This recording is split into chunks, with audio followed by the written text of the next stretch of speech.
In the unpredictable, reef-strewn Caribbean, once sailed the legendary galleons of the Spanish treasure fleets.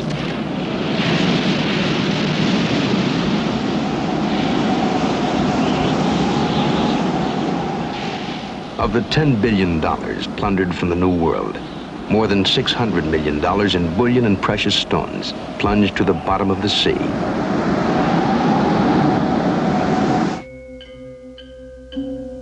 La Nuestra Señora de la Concepción sank on November 2nd, 1641, taking to a shallow grave a king's ransom in gold and silver treasure. 327 years later, on the treacherous Silver Bank, some 85 miles north of Old Hispaniola, the men of Calypso began one of the most challenging adventures in their underseas odyssey.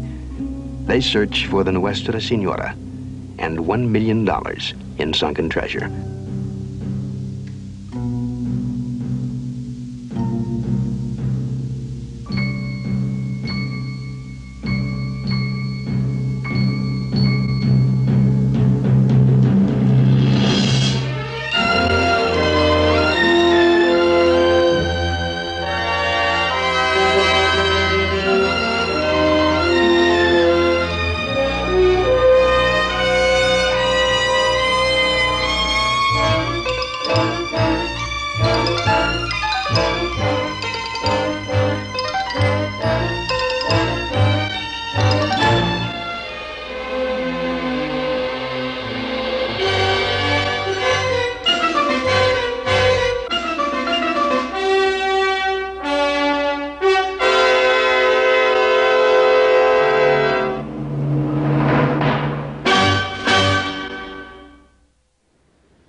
When men hunt for sunken treasure, they will always discover something. Sometimes the treasure, sometimes not. But whatever happens, they will surely discover something they never knew before about themselves.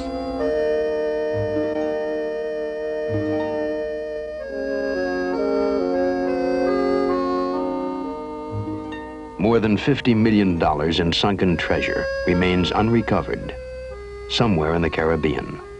$1 million alone in the shallows of the Silver Banks. Bon, on va y arriver. Top. Bon, alors voilà, nous sommes arrivés par ici, comme cela. We are proceeding to the Silver Bank. My friend Rémi de Hénin, soldier of fortune, entrepreneur and treasure hunter, led me here. He claims that he may have located the remains of the famous treasure galleon, Our Lady of the Conception. I have promised Rémi we will investigate the area for no more than 1 week. Rémi de Hénin pilots Calypso through the dangerous shoals of the uncharted Silver Bank, first called Abrojos, meaning keep your eyes open. Here, at least 30 known ships have prematurely met their fates on the eviscerating knife edges of barely submerged pinnacles of coral.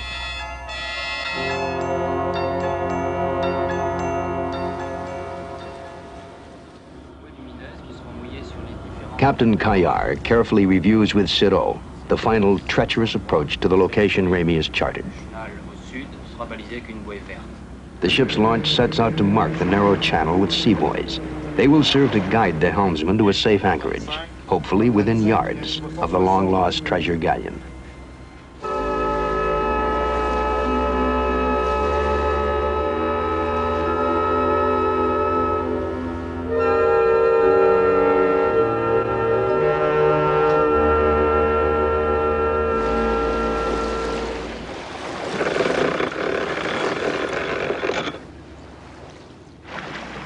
Entry in the logbook of Calypso on July 13th. The search for treasure at Silver Banks begins. Diver, cameraman, and launch pilot make up the exploration team. It is 11 a.m. The sun is bright. The water clear for the 50 feet to the bottom of the reef. near the surface, on the windward side of reefs, coral can grow at the rate of 1/2 inch a year. It is conceivable then that in the 327 years since the sinking of Nuestra Señora, 10 to 12 feet of coral may have forever sealed up the vessel. Therefore, I have asked Delmotte to concentrate his search on the desolate leeward side of the reef. Here, coral will only flourish if it can attach itself to foreign objects. For nearly an hour, the launch tows Delmotte through the silent depths of the Spanish Main. On board Calypso, Cousteau, Remy, and the crew and divers await the first report. But all is negative.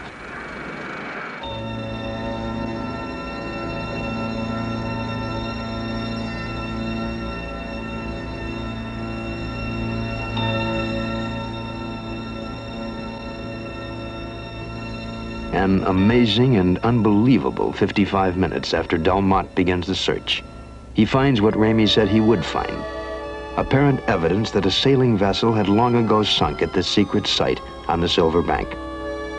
It is a ship's cannon, similar to the armament once used to defend the galleons of the Spanish treasure armadas. Cameraman Deloy immediately surfaces to report the discovery.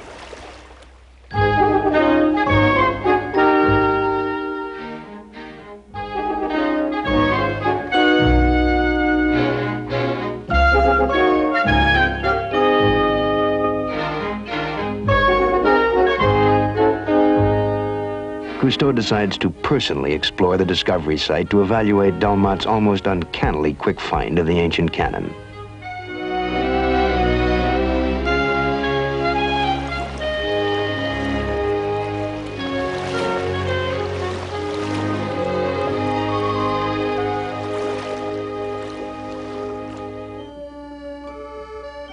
We have carefully studied the tides and winds of the Silver Bank. Once below, Remy and I sense almost immediately the direction in which the wreck must have been moving before striking the reef.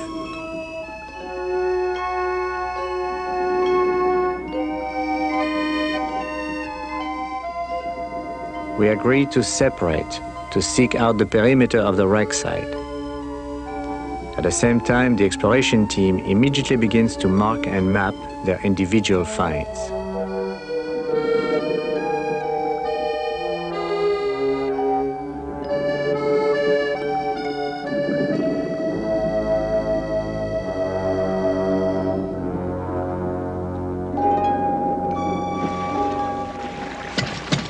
Topside, the launch crew cranks to life a fire pump attached to a water jet.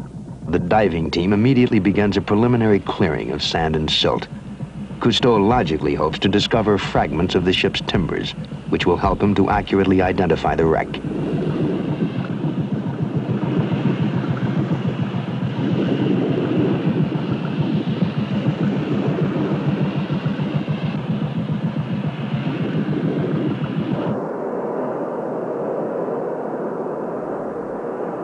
Next, the mini airlift teams began soundings, digging exploratory holes in the area around the wreck.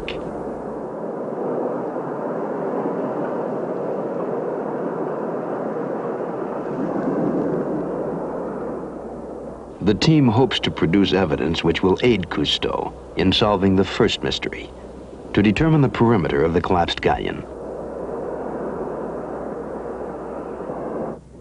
In the meantime, the mooring crew uses the jagged coral teeth of the deadly reef head to secure Calypso. Remy, anxious to find corroborating proof that the wreck is definitely the treasure galleon, continues his search just below the crown of the reef. There he believes the gaping hole in the belly of the ill-fated vessel must have first spilled out its telltale cargo of silver and gold. Suddenly, Remy makes a discovery, which will trigger dreams of glory and fortune in the imaginations of the men of Calypso. They are ancient ship's cauldrons, the same kind of cauldrons which helped save the lives of the survivors of Our Lady of the Conception.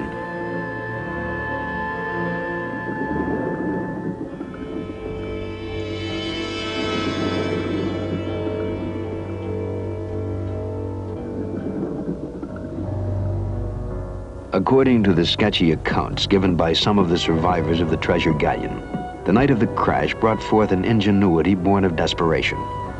Huge cooking cauldrons were hauled from the settling ship onto the reef head, submerged in knee-deep water. The discovery of the cauldrons brings ghostly images to the imagination of the men of Calypso. The panicky gathering of broken ship's timbers and food supplies. The first terror-filled nights when signal fires were kept ablaze in the cauldrons. The hopelessness before the survivors rafted off to rescue or oblivion.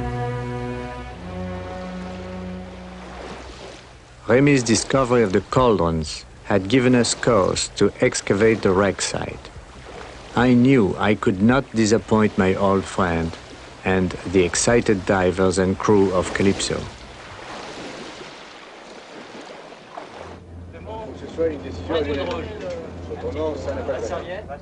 But first Cousteau, aware of how gold fever can alter even the strongest man's character, cautions the men of Calypso. Excavating the wreck site will take relentless and backbreaking labor. The wreck may or may not be the treasure galleon. They must also agree in advance on how to divide the spoils if they should discover treasure or other artifacts of value. He has put the undersea gamble to a vote. Each man in his own way awaits the outcome of the secret ballot.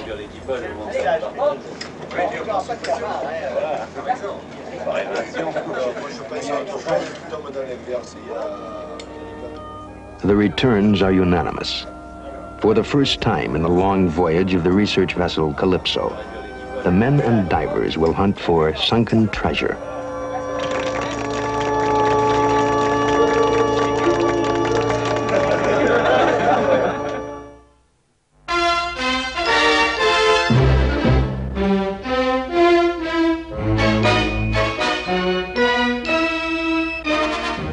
Date July 24th, San Juan, Puerto Rico.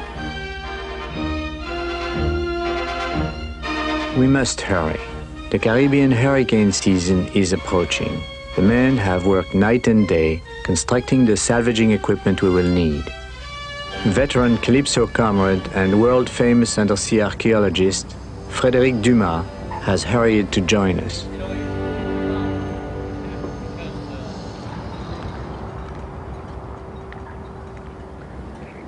Another treasure hunter preceded Calypso to the site of the Nuestra Señora by almost 300 years. They were under the command of a Yankee adventurer, William Phips. Phips was the first, most famous, and perhaps most successful of all treasure hunters. In 1684, while calling for supplies in the Caribbean, he found one of the survivors of Nuestra Señora. The sailor revealed to Phips the location of the wreck in exchange for a share in the gold. With this unique piece of information, Phips sailed for the Silver Banks. He had divers on board, Caribbean natives that possessed an extraordinary capacity for free diving. They would have to dive up to 50 feet, search a wreck already encrusted with 10 to 20 inches of coral, recover heavy gold, silver bullion, or coins, and return to the surface. All this in one long breath. Those of us who are trained divers can sustain free dives for 2.5 minutes or more, but it is exhausting. Repeated 10 or 20 times a day, it is body-racking. Nevertheless, Phips divers recovered more than $1 million in gold and silver. The total was miraculous, but it was only half the treasure carried by the Nuestra Señora. The men of Calypso have assembled a sophisticated arsenal of salvage equipment to find $1 million in treasure. First, the James and Mary, named in honor of William Phips' salvage vessel. It will serve as the terminal point for a giant vacuum cleaner. An improvised float supports the hose that will reach 50 feet to the bottom of the reef. A special 200 horsepower air compressor supplies the power. Once unleashed, its roar will envelop the ship. For 12 hours a day, its throb will imprint itself on the mind of the crew.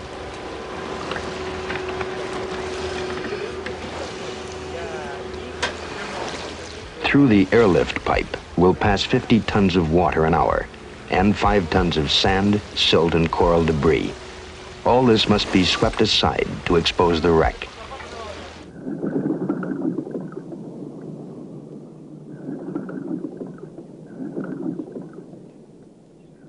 Once in operation, the giant airlift will be treated with great respect by the divers of Calypso. It is so powerful it can suck up a man's arm. The airlift could literally suck out a man's blood through his skin.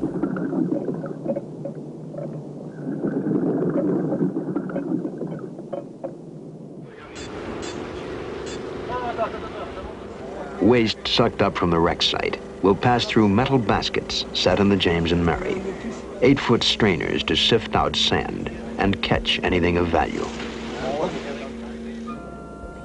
Soon all is ready, and Cousteau calls for a final inspection. A diver examines every inch of the 5-story airlift. The hose goes straight to the bottom from its terminal point, but the nozzle, the working end of the vacuum cleaner, must be set up far from the James and Mary.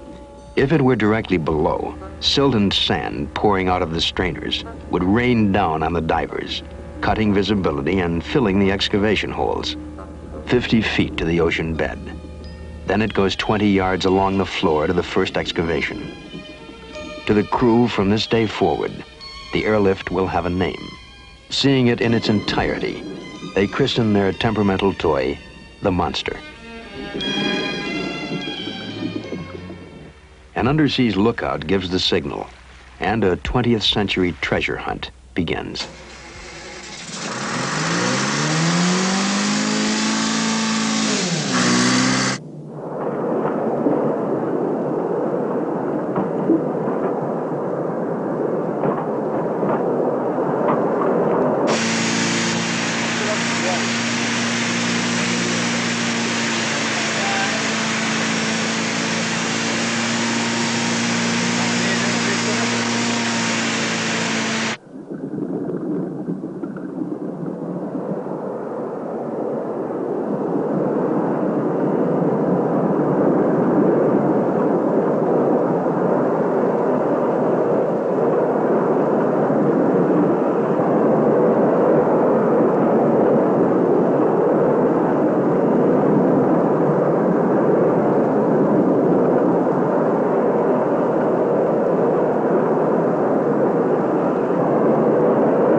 Well, I have the impression that the suction pipe with a long flexible hose based on the principle of an airlift works pretty well. But they seem to have a lot of trouble with the ground itself. Well, the ground is especially difficult for a suction pipe because it is a mixture of mud and gold with big lumps. And you, Remy? Well, I think the same, but problem is that it's a lot of material to remove and you need at least one assistant, maybe two on each diving team. Well, we will organize the teams with at least one assistant. At Ramey's suggestion, a third man is added to the alternating airlift teams to control the powerful bucking of the Monster.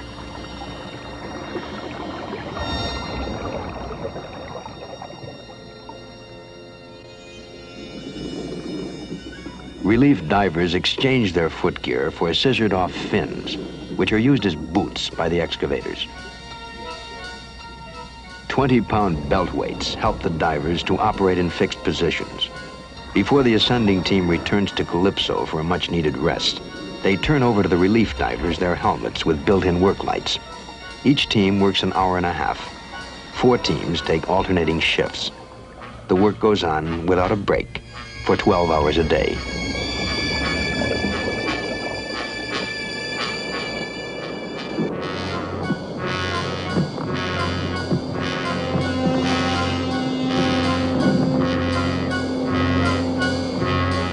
Medium-sized pieces of material create new problems. Unable to pass through the suction pipe, they are sent up in a steel mesh gondola. When the basket is filled, the divers inflate the gasoline drum balloon with a small bottle of compressed air.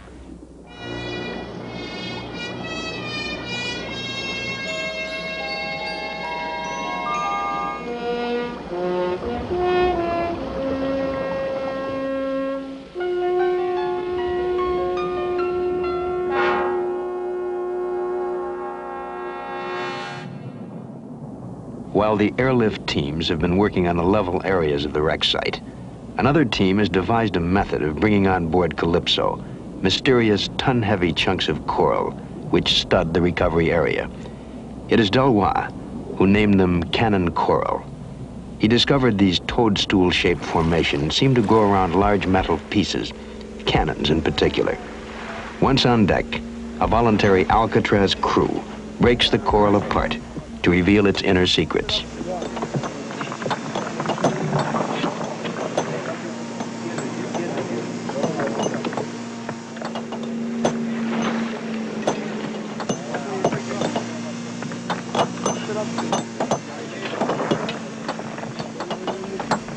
Tons of coral produce nothing, but large or small, every piece of coral brought up from the wreck site must be opened up.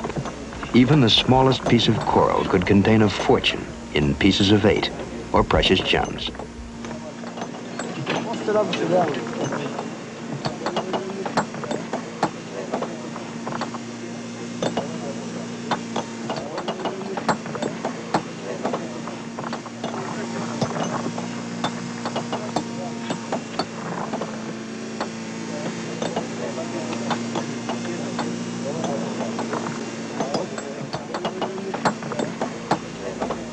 The enormous effort results in but a hope-sustaining collection of cannonballs and ship's rigging. Still, the men of Calypso are not easily discouraged. Voluntarily, they agree to live on short rations, forego showers to save water, so that Calypso can remain on station as long as possible. Such is the nature of gold fever.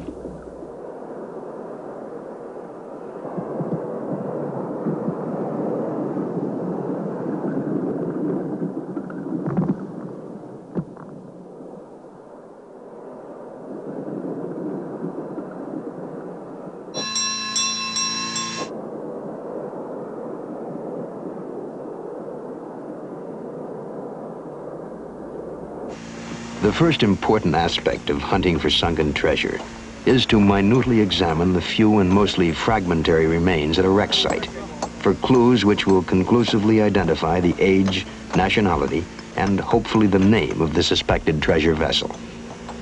The potential outcome of the adventure and the extent to which the dangerous and backbreaking work will continue depends entirely on knowing as quickly as possible that the wreck you are exploring is the wreck you believe it to be. So with treasure hunter hearts, the search for clues begins.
Moving a mountain is all in a day's work for a gold miner. Making a mountain is all in a day's work for the treasure hunters of Calypso.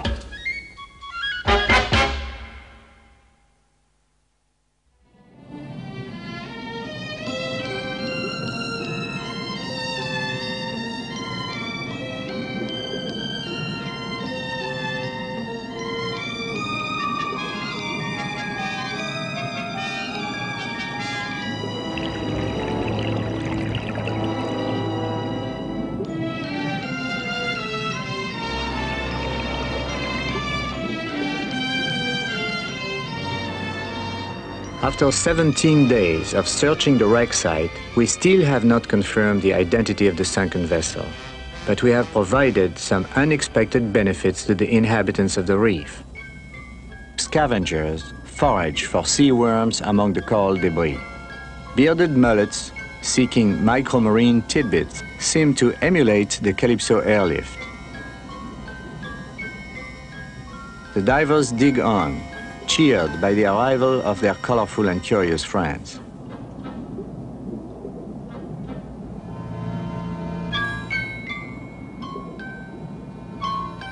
Inadvertently, we dislodge tasty morsels from their hiding places.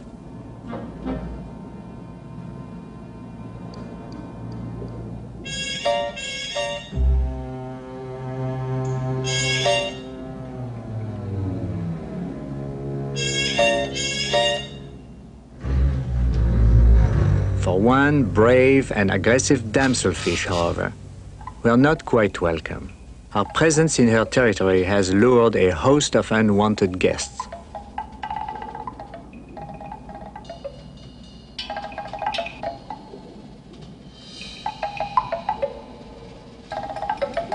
She is determined to guard her ground against all invaders, regardless of their size. And that goes for the divers as well.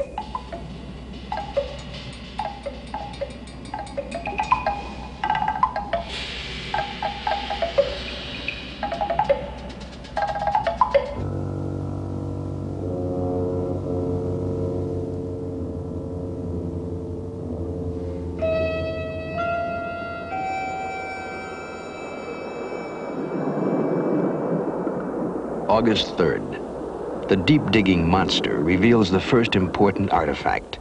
It is a kind of pottery, normally carried by sailing vessels outward bound from the New World.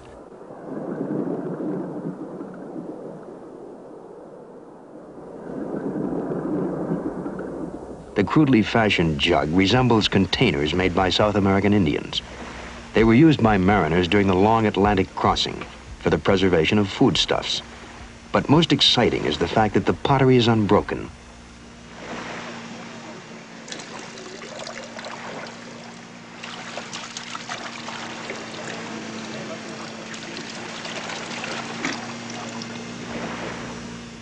Inside the still stoppered jug are small vertebrae, a sign that the jug had been used for preserving fish.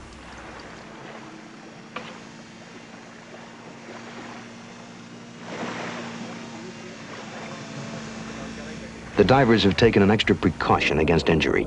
Brightly colored gloves serve as warning flags to the airlift operator. The excavators next turn up a syringe, commonly found in the pharmacies of the more sophisticated sailing vessels, such as the Spanish treasure galleons. Coral clings to metal, and to strip away the last layers, Robineau applies a fuming batter of hydrochloric acid.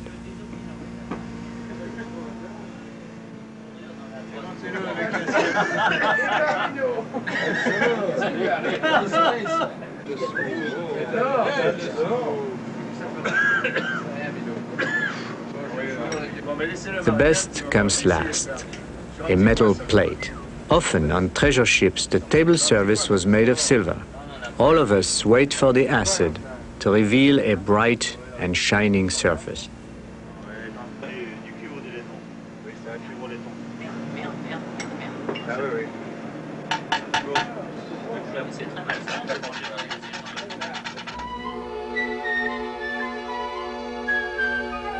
More tin and pewter plates are discovered by the divers. And then suddenly in the eerie world of this mystery ship's grave, the divers find fragments of bones. For a moment, there comes ghostly images of men who may have gone down with their ship. And then the sudden realization of just what kind of bones they are. Soup bones.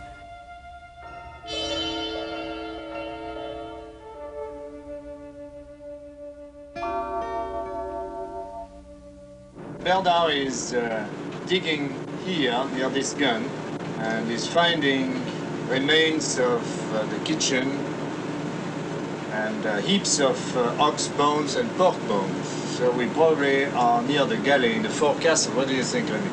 Oh, it's quite true. The galley and the ship stores were on the forecastle. But part of the forecastle and part of the deck might have collapsed on one side. So to find the real hull, we have to dig across to find the heavy timbers. Yes. If we are above... Cousteau, Remy, and Dumas agree that the excavation must take a new direction if they are to find the hull in which the ship may have carried heavy gold or silver bullion. Around the bow. Anyway, we are not very far. Oh no, certainly. Much like detective work, each new find provides another clue to the mystery. Time after time, the excavators unearth stacks of fragile cups and bowls completely intact. They are set inside each other as if they had been packed in cargo crates. Based on this evidence, Dumas will set forth a theory. He believes the ship settled on her side when she went down. The crates, he speculates, must have been stored on deck. As the ship rolled on her side, deck cargo had slid off into the sea. It rested there undisturbed and unbroken. Fragile objects which remained inside the wreck would ultimately have been crushed by the rotting and collapsing ship's timbers.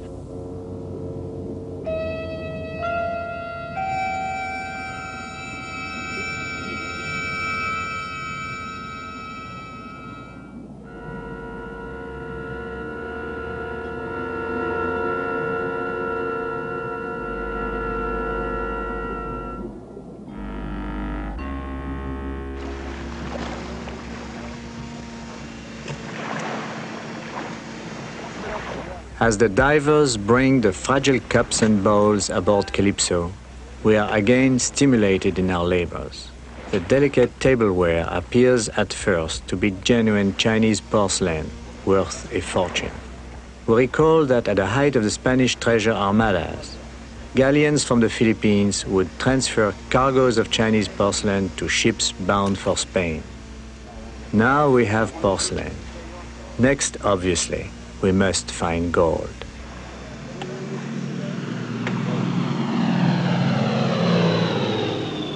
U.S. Air Force weather planes scour the unpredictable Caribbean. Their reports are useful to Calypso. Captain KR maintains a detailed weather map. And on the 15th of August, a dreaded storm breaks. He makes a crucial decision to stay on station, convinced that only the edge of the storm will pass over Calypso's position.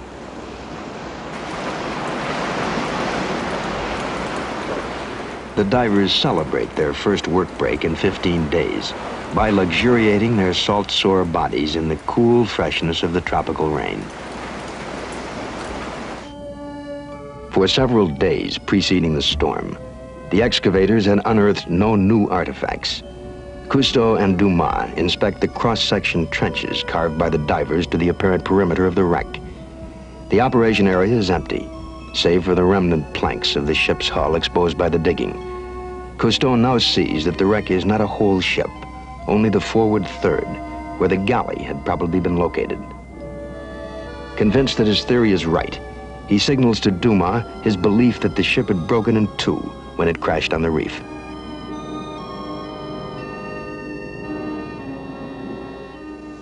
Here are the guns and the front part of the ship. If it was 50 meters long, was like this. But we know that it was broken in two, and the rear probably drifted in the storm and went to the other guns over there. An excavating team with the portable and self-contained airlift immediately begins to explore a new site. Here, Cousteau believes the other portion of the collapsed wreck may be hidden under the drifting silt. As our divers begin work on the new site, I sense there is something new in their hearts. It is neither dreams of glory or fortune. Rather, it is an ironic humor and a professional determination to wrest the secret identity of this ancient wreck from the venerable but inexorable sea.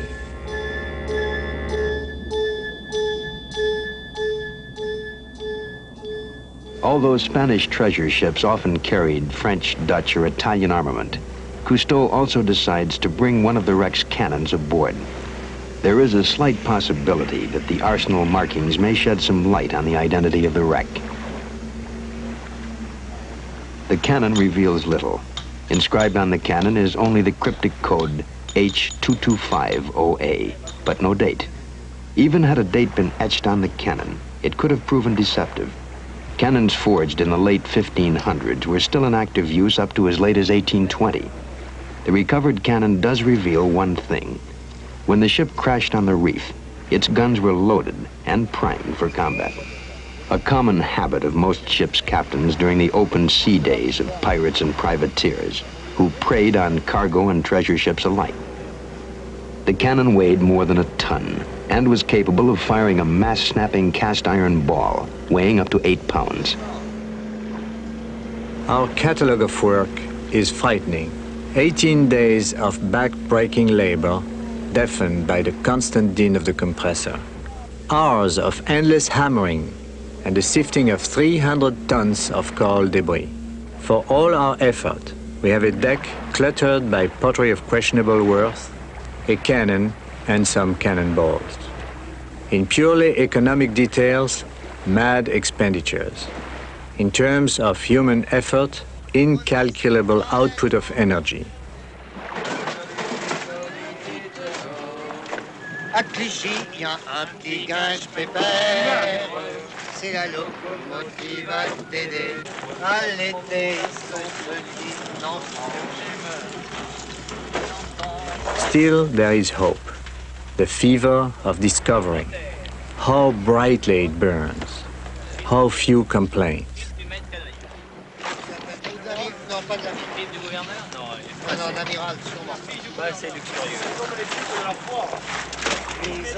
Still, we have no proof that our labor may bring reward. And then there is a first piece of gold. And I frankly wonder if it is an omen of the future.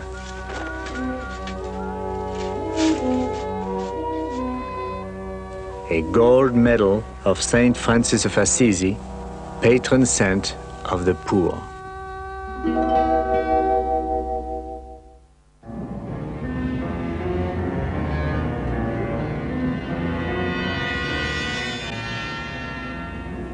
The sharks, which had cruised the eerie gravesite of the wreck before the treasure hunt began, return. Perhaps they have returned because in some primeval way, they sense the time has come for Calypso to depart the Silverbanks.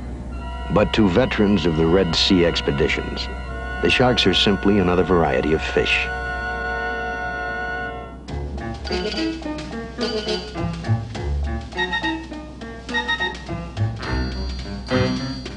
In spite of the omens, or perhaps because of them, the divers are as anxious as ever to learn the true nature of the wreck.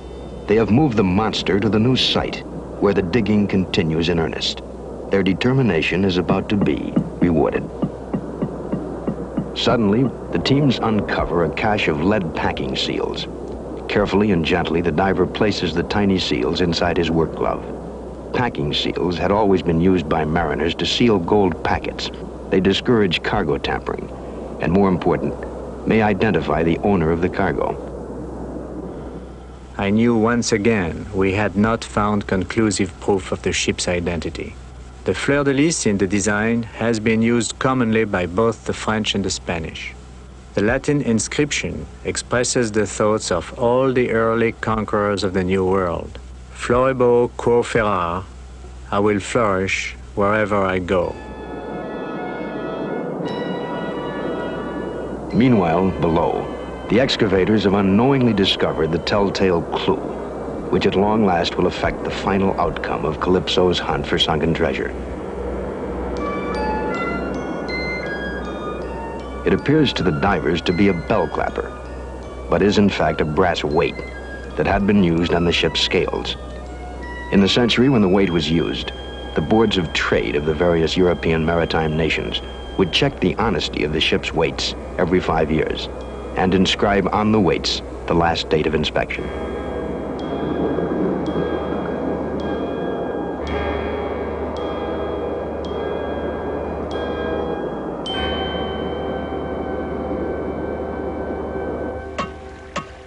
Cousteau and Dumas inspect the divers' newest finds. Ça, c'est un pistolet. First, the fossilized impression of an officer's pistol.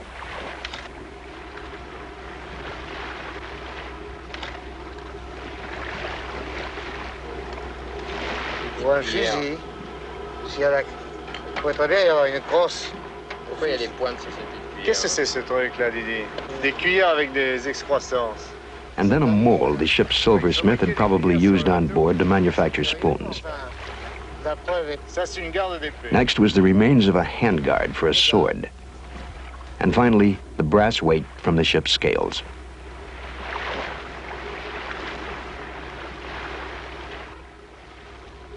(1756), je lis. 1756. The hunt for sunken treasure is over.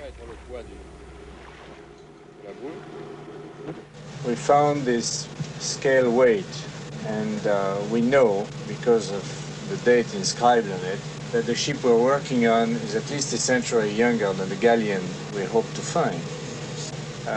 What nationality was that ship? Well, you know, we found a seal here, and I'm sure that specialists can tell us. Also, we found on this spot an inscription. It seems to be Dutch. I'm not sure. Looks like. The ship was carrying a cargo of thousands of bottles, square bottles like this. Probably rum, no? Yes. Very likely. And hundreds of pieces of pottery. Like these goblets, these cups. With gold fever drained from the atmosphere, archaeologist Dumas has taken time to carefully examine the cups and bowls. He concludes they are not Chinese porcelain. He surmises they would be classic European designs, with their conformations and decorations naively modified by the Indian artisans of South America. All these plates, very curious plates. Very strange design. Which shows that the ship probably was sailing from the New World to the Old World. Very probably. I'm not sure yet.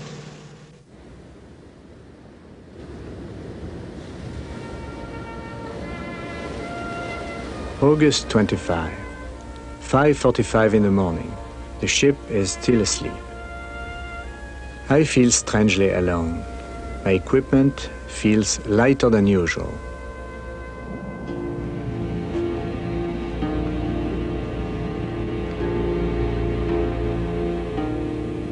As I slowly sink, I can embrace the entire work area at a glance. We will soon be closing our treasure hunt. In 15 minutes, Raymond and Jean-Pierre will dive to their tasks. But now I am alone and at home in the sea. Today, objects have a new dimension. Time is abolished. Wooden planks, anchors, cannons belong to the Flying Dutchman. The suction hose is the sea serpent asleep. Water frees me from gravity and winks to realities. Here, success and failure become so much alike. Both have little importance in the end. And I feel today how much my own approach to the world, to men, to society, how much all my morals have been influenced, then dictated by 32 years of diving.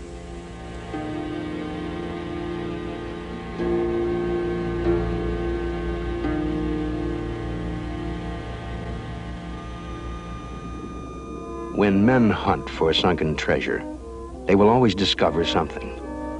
Sometimes the treasure, sometimes not. But whatever happens, they will surely discover something they never knew before about themselves.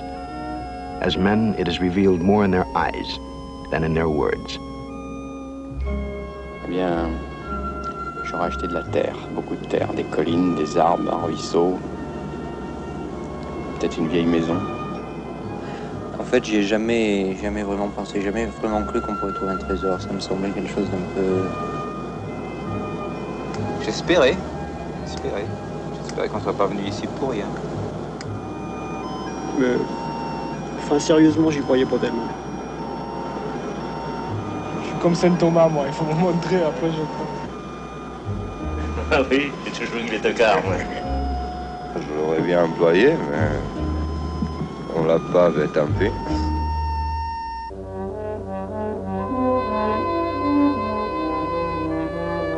One of the oldest expressions in the French language is c'est la vie.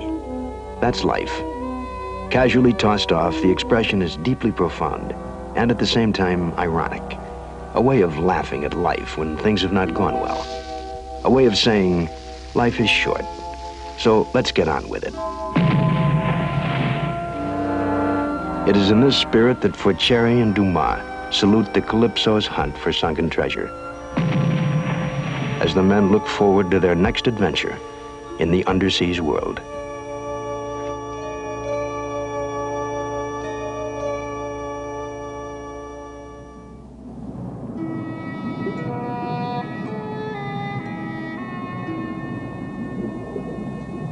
The ways of the sea, the ways of sunken treasure hunters are as certain as the sunrise. In a few years, the tide-shifting sands and the coral will cover up all traces of our visit. Sometime in the future, another Rémy de Hénin, another Frédéric Dumas, another Calypso may come here as we did, with their imagination stirred by the fabled gold and silver of Nuestra Señora de la Concepción. There would be no treasure, but perhaps if they found the curious remains of the James and Mary we left behind, they would laugh at themselves the way we laughed at ourselves. C'est la vie.